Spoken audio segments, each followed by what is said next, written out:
নমস্কার বন্ধুরা, আমি রিনা কিচেনে সবাইকে স্বাগত জানিয়ে শুরু করব আজকের ভিডিও। আজকের ভিডিওয় আবার একটা রেসিপি নিয়ে চলে এলাম আপনাদের সামনে। আজকের রেসিপি হবে মশলা পটল। প্রথম থেকে শেষ পর্যন্ত এই রেসিপিটা দেখবেন, আশা করছি খুব ভালো লাগবে। আর এই মশলা পটল করার জন্য কি কি নিয়েছি প্রথমে একবার আপনাদেরকে দেখিয়ে দিচ্ছি। প্রথমে আপনারা একবার দেখে নিন। মশলা পটল করার জন্য এখানে নিয়েছি একদম ফ্রেশ পটল। আর এখানে কিছু মশলা বেটে নিয়েছি আগে থাকতে। এখানে আছে আদা বাটা, জিরে বাটা, আছে হলুদ গুঁড়ো, লবণ আর চিংড়ি মাছ। এখানে কিছু কুচানো মশলা নিয়েছি। এখানে আছে পেঁয়াজ কুচি, রসুন কুচি আর আছে কাঁচা লঙ্কা কুচি। প্রথমে আমি পটলগুলো কেটে নিচ্ছি। পটলগুলোর কিন্তু এইভাবে খোসা ছাড়িয়ে নেব, তাহলে কিন্তু এই রেসিপির জন্য ভালো হবে। আমি বটি দিয়ে এইভাবে খোসা ছাড়িয়ে নিচ্ছি। আপনারা চাইলে চাকু দিয়েও কিন্তু ছাড়িয়ে নিতে পারবেন এইভাবে খোসা। উপরের কিন্তু পাতলা খোসাটা খুব ভালোভাবে ছাড়িয়ে নিয়েছি। এবার আমি দুই মাথা কেটে নিচ্ছি। এবার মাঝখান থেকে চিড়ে নেব একদম কচি। আর এই রেসিপির জন্য কিন্তু একদম এরকম কচি পটলই নিতে হবে। বাকি যেই পটলগুলো আছে আমি এই একইভাবেই কিন্তু কেটে নেব।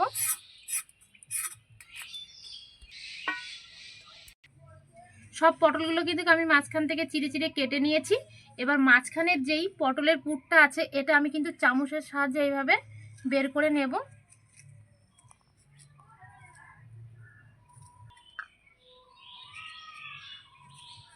এইভাবে কিন্তু সবকটা পটলের মাঝখান থেকে এই পুরগুলো আমি বের করে নেব।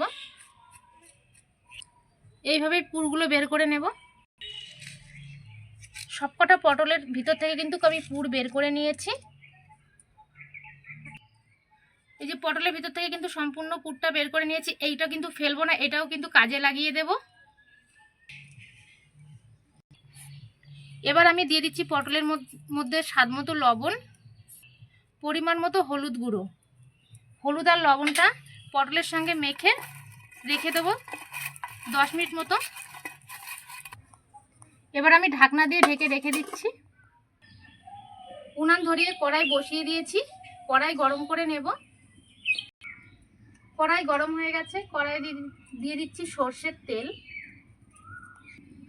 এখানে নিয়েছি চিংড়ি মাছ। চিংড়ি মাছে এবার আমি লবণ হলুদ মেখে নিচ্ছি। দিয়ে দিচ্ছি হলুদ গুঁড়ো আর লবণ। এবার আমি হাত দিয়ে মেখে নিচ্ছি। হলুদ লবণ চিংড়ি মাছে হাত দিয়ে খুব ভালো করে মেখে নিয়েছি। এবার চিংড়ি মাছটা ভেজে নেব। তেল গরম হয়ে গেছে। কড়াইয়ের চারি সাইডে আমি তেল লাগিয়ে দিচ্ছি। এবার আমি দিয়ে দিচ্ছি চিংড়ি মাছ তেলের মধ্যে। প্রথমে আমি চিংড়ি মাছগুলো ভেজে নিচ্ছি। তেলের সঙ্গে একটু মিশিয়ে নিচ্ছি চিংড়ি মাছ। চিংড়ি মাছগুলো ভাজা হয়ে গেছে, এবার তুলে নিচ্ছি।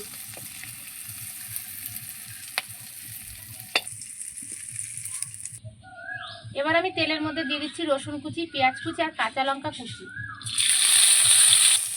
রসুন, কাঁচা লঙ্কা আর পেঁয়াজ কুচিটা আমি হালকা করে ভেজে নেব।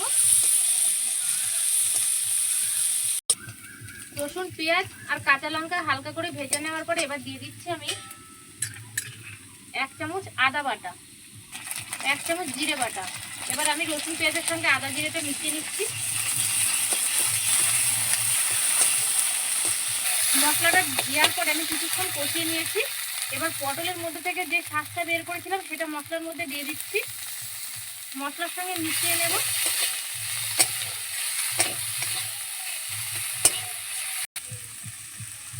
দিয়ে দিচ্ছি এবার স্বাদ মতো লবণ আর দিয়ে দিচ্ছি পরিমাণ মতো হলুদ গুঁড়ো। মিশিয়ে নেব এবার মশলার সঙ্গে।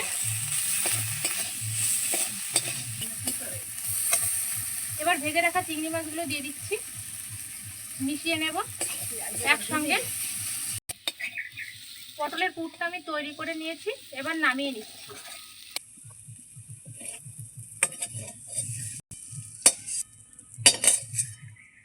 এবার পটলের পুরটা ঠান্ডা করে তারপরে পটলের মধ্যে আমি ভরে নেব। এবার আমি পটলের মধ্যে পুরগুলো ভরে নিচ্ছি। এইভাবে দেব আর ঠেসে ঠেসে ভরে দেব। এইভাবেই আমি সব পটলগুলোর মধ্যে পুর ভরে নেব।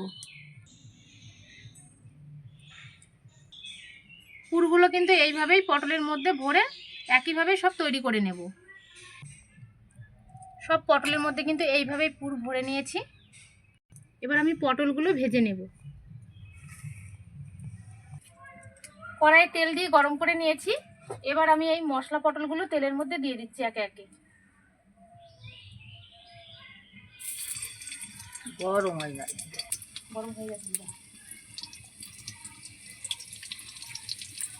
আমি পটলগুলো দুইবারে ভেজে নেবো, একবারে ভাজা হবে না। আর আস্তে আস্তে জাল দেবো আর পটলগুলো ভাজবো।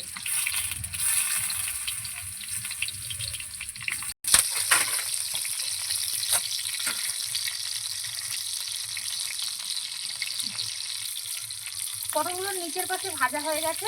এবার আমি উল্টিয়ে দিচ্ছি।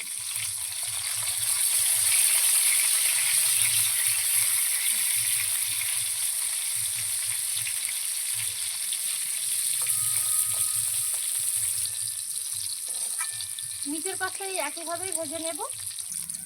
পটলগুলো আবার উল্টিয়ে দিচ্ছি।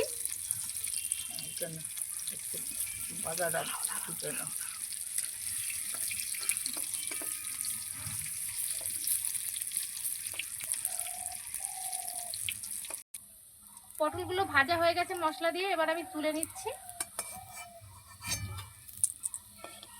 আর বাকি যেই পটলগুলো আছে এই একইভাবেই আমি ভেজে নেব।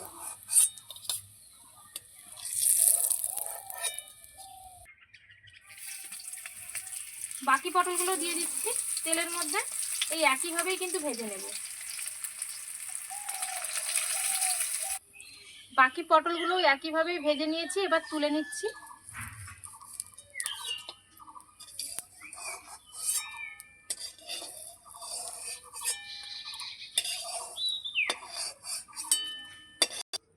মশলা পটলগুলো ভেজে কিন্তু একটা প্লেটের মধ্যে তুলে নিয়েছি বন্ধুরা। আর আপনারা যদি এইভাবে মশলা পটল বাড়িতে না বানিয়ে থাকেন, একবার বানিয়ে গরম ভাতের সঙ্গে পরিবেশন করে দেখবেন। মাছ মাংস আর কিছুই লাগবে না, এই দুটো পটল ভাজা দিয়েই কিন্তু এক থালা ভাত খেয়ে নিতে পারবেন। আমাদের আজকের মশলা পটল যদি আপনাদের ভালো লেগে থাকে বন্ধুরা, ভিডিওতে লাইক করবেন, কমেন্ট করে জানাবেন আজকের রেসিপি আপনাদের কাছে কেমন লাগলো। সবার কাছে ভিডিওটা শেয়ার করবেন, চ্যানেলটিকে সাবস্ক্রাইব করে আমার পাশে থাকবেন।